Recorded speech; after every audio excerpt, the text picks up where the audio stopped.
امام یحییٰ بن یحییٰ یہ وہ جلیل القدر محدث ہیں جو معطا امام مالک کے ناقل شمار کیے جاتے ہیں، یعنی حدیث کی دنیا میں سب سے پہلا مجموعہ حدیث جسے کتابی شکل کے اندر لکھا گیا، تالیف کیا گیا، تصنیف کیا گیا، وہ حضرت امام مالک بن انس رضی اللہ تعالی عنہ کا معطا امام مالک ہے۔ اس کے نقل کرنے والے امام یحییٰ ہیں۔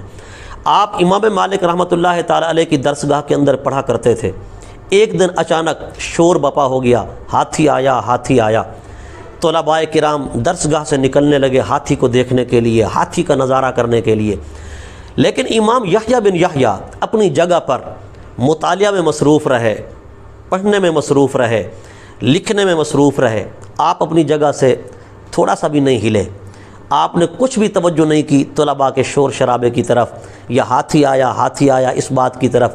حضرت امام مالک رحمۃ اللہ تعالی علیہ نے دیکھا اپنے اس ہوانہار لائق شاگرد کو، تو فرمایا یحییٰ کہ تم نہیں جاتے ہو ہاتھی دیکھنے کے لیے؟ تم تو اندلس کے رہنے والے ہو اور ملک اندلس میں ہاتھی نہیں ہوا کرتا، لہذا آپ بھی جاؤ دیکھ لو۔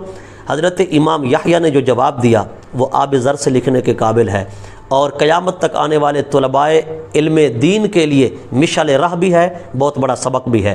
حضرت امام یحییٰ رحمۃ اللہ علیہ نے فرمایا حضور میں اندلس سے چل کر آپ کے یہاں جو آیا ہوں ہاتھی دیکھنے کے لیے نہیں آیا، میں تو آپ کو دیکھنے کے لیے آیا، میں تو علم حاصل کرنے کے لیے آیا۔ حضرت امام مالک رحمۃ اللہ علیہ اپنے اس شاگرد کے جواب پر اشش کر اٹھے۔ تو جب اس قدر توجہ دی جاتی ہے، اس قدر محنت کی جاتی ہے، تو پھر اللہ تبارک و تعالی علم بھی عطا فرماتا ہے، شرح صدر بھی عطا فرماتا ہے، اور علم کی دنیا میں مقام و مرتبہ بھی عطا فرماتا ہے۔